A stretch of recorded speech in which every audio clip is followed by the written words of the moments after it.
De Julio Ramón Ribeiro, El ropero, los viejos y la muerte. El ropero que había en el cuarto de papá no era un mueble más, sino una casa dentro de la casa. Heredado de sus abuelos, nos había perseguido de mudanza en mudanza, gigantesco, embarazoso, hasta encontrar en el dormitorio paterno de Miraflores su lugar definitivo. Ocupaba casi la mitad de la pieza y llegaba prácticamente al cielo raso. Cuando mi papá estaba ausente, mis hermanos y yo penetrábamos en él. Era un verdadero palacio barroco, lleno de perillas, molduras, cornisas, medallones y columnatas, tallado hasta en sus últimos repliegues por algún ebonista decimonónico y demente. Tenía 3 cuerpos, cada cual con su propia fisonomía. El de la izquierda era una puerta pesada como la de un zaguán, de cuya cerradura colgaba una llave enorme, pero que ya en sí era un juguete proteico, pues lo utilizábamos indistintamente como pistola, cetro o cachiporra. Allí guardaba mi papá sus ternos y un abrigo inglés que nunca se puso. Era el lugar obligado de ingreso a su universo que olía a cedro y naftalina. El cuerpo central, que más nos encantaba por su variedad, tenía 4 amplios cajones en la parte inferior. Cuando papá murió, cada uno de nosotros heredó uno de sus cajones y estableció sobre ellos una jurisdicción tan celosa como la que guardaba papá sobre el conjunto del ropero. Encima de los cajones había una alacena con una treintena de libros escogidos. El cuerpo central terminaba en una puerta alta y cuadrangular, siempre con llave. Nunca supimos qué contuvo. Tal vez esos papeles y fotos que uno raspa desde la juventud y que no destruye por el temor de perder parte de una vida que en realidad ya está perdida.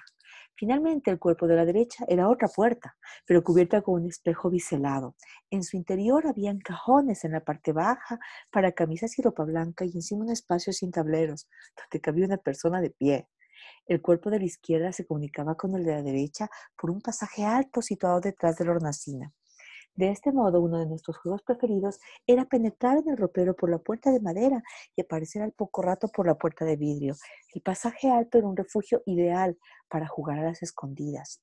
Cuando lo elegíamos, nunca nuestros amigos nos encontraban. Sabían que estábamos en el ropero, pero no imaginaban que habíamos escalado su arquitectura y que yacíamos extendidos sobre el cuerpo central como en un ataúd. La cama de mi papá estaba situada justo frente al cuerpo de la derecha, de modo que cuando se enderezaba sobre sus almohadones para leer el periódico, se veía en el espejo.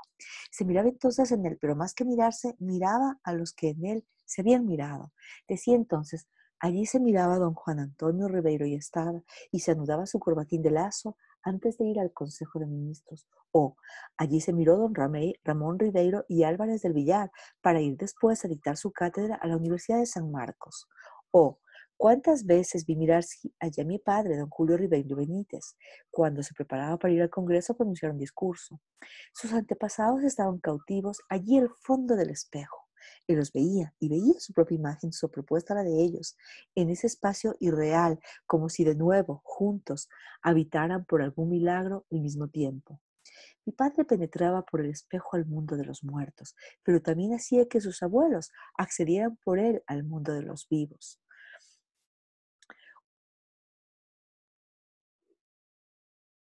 Admirábamos la inteligencia con que ese verano se expresaba, sus días siempre claros y accesibles al goce, el fútbol y la felicidad. Mi padre, que desde que se casó había dejado de fumar, de beber y de frecuentar a sus amigos, se mostró más complaciente, y como los frutales de la pequeña huerta habían dado sus mejores dádivas, invitando a la admiración y se había logrado al fin adquirir en la casa una vajilla decente, decidió recibir de tiempo en tiempo a algunos de sus viejos camaradas. El primero fue Alberto Rickers, y era la versión de mi padre, pero en un formato más reducido. La naturaleza se había dado el trabajo de editar esa copia, por precaución. Tenía la misma palidez, la misma flacura, los mismos gestos y hasta las mismas expresiones. Todo ella venía de que habían estudiado en el mismo colegio, leído los mismos libros, pasado las mismas malas noches y sufrido la misma larga y dolorosa enfermedad. En los 10 o 12 años que no se veían, Riquet había hecho fortuna trabajando tenazmente en una farmacia que ya era suya, a diferencia de mi padre, que solo había conseguido a duras penas comprar la casa de Miraflores. En esos 10 o 12 años, Riquet había hecho algo más, tener un hijo, Albertito, al que trajo en su visita inaugural. Como los hijos de los amigos rara vez llegan a ser amigos entre sí, nosotros recibimos a Albertito con recelo. Lo encontramos raquítico, lerdo y por momentos francamente idiota.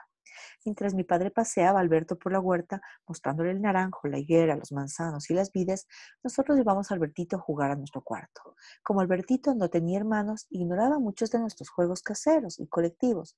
Se mostró torpe para asumir el papel de indio y mucho más para dejarse coser a tiros por el sheriff. Tenía una forma poco convincente de caer muerto y era incapaz de comprender que una raqueta de tenis podía también ser una ametralladora.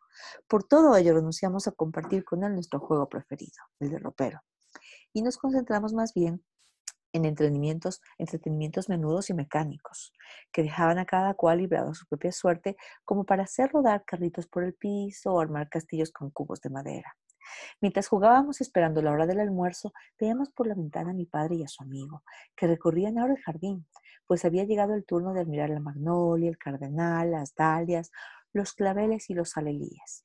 Desde hacía años mi padre había descubierto las delicias de la jardinería y la profunda verdad que había en la forma de un girasol o en la eclosión de una rosa. Por eso, sus días libres, lejos de pasarlos como antes en fatigosas lecturas que lo hacían meditar sobre el sentido de nuestra existencia, lo ocupaba en tareas simples como regar, podar, injertar o sacar mala hierba, pero en las que ponía una verdadera pasión intelectual. Su amor a los libros había derivado hacia las plantas y flores. Todo el jardín era obra suya, y como un personaje volteriano, había llegado a la conclusión de que en cultivarlos residía la felicidad.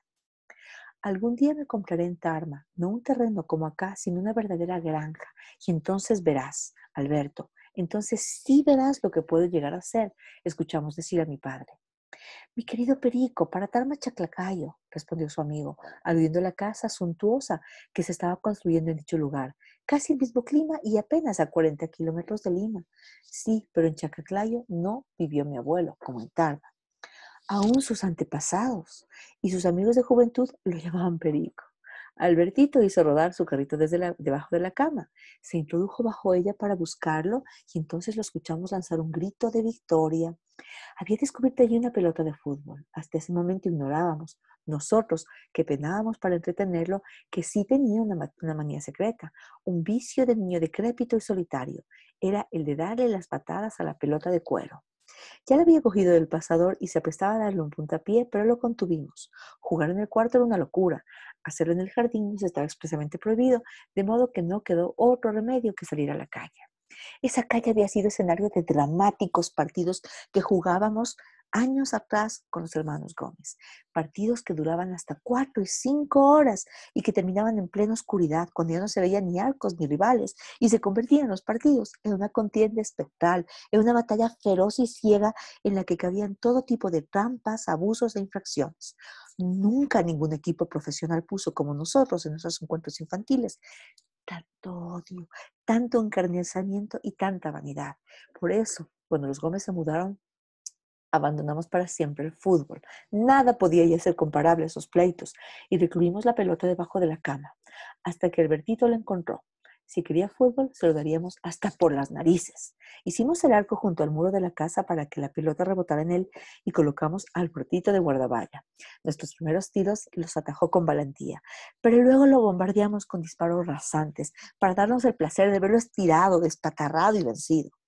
Luego le tocó patear a él y yo pasé al arco. Para hacer enclenque tenía una patada de mula y su primer tiro lo detuve, pero me dejó doliendo las manos. Su segundo tiro, dirigido a un ángulo, fue un gol perfecto, pero el tercero fue un verdadero prodigio. La bola cruzó por entre mis brazos, pasó por encima del muro, se coló entre las ramas del jazminero trepador, salvó un cerco de cipreses, rebotó en el tronco de la acacia y desapareció en las profundidades de la casa. Durante un rato esperamos sentados en la vereda que nos fuera devuelta la pelota por la sirviente como solía ocurrir, pero nadie aparecía. Cuando nos aprestábamos a ir a buscarla, se abrió la puerta falsa de la casa y salió mi padre con la pelota debajo del brazo. Estaba más pálido que de costumbre. No dijo nada, pero lo vimos dirigirse resueltamente hacia un obrero que venía silbando por la vereda del frente. Al llegar a su lado le colocó la pelota entre las manos y volvió a la casa sin siquiera mirarnos. El obrero tardó en darse cuenta de que esa pelota le acababa de ser regalada y cuando se percató de ello emprendió tal carrera que no pudimos alcanzarlo. Por la expresión de abatimiento de mi mamá, que nos esperaba en la puerta para llamarnos a la mesa, supusimos que había ocurrido algo muy grave. Con un gesto tajante de la mano nos ordenó entrar a la casa. ¿Cómo han hecho eso?, fue lo único que nos dijo cuando pasamos a su lado. Pero al notar que una de las ventanas del dormitorio de mi papá, la única que no tenía reja, estaba entreabierta, sospechamos lo que había sucedido. Albertito, con un golpe maestro que nunca ni él ni nadie repetiría, así pasaran el resto de su vida ensayándolo, había logrado hacerle describir a la pelota una trayectoria insensata que, a pesar de muros, árboles y rejas, había alcanzado el espejo del ropero en pleno corazón. El almuerzo fue penoso. Mi padre, incapaz de reprendernos delante de su invitado, consumía su cólera en un silencio que nadie se atrevía a interrumpir. Solo a la hora del postre mostró cierta condescendencia y contó algunas anécdotas que regocijaron a todos. Alberto lo imitó y la comida terminó entre carcajadas. Pero ella no borró la impresión general de que ese almuerzo, esa invitación, esos buenos deseos de mi padre de reanudar con sus viejas amistades, cosa que nunca repitió, había sido un fiasco total.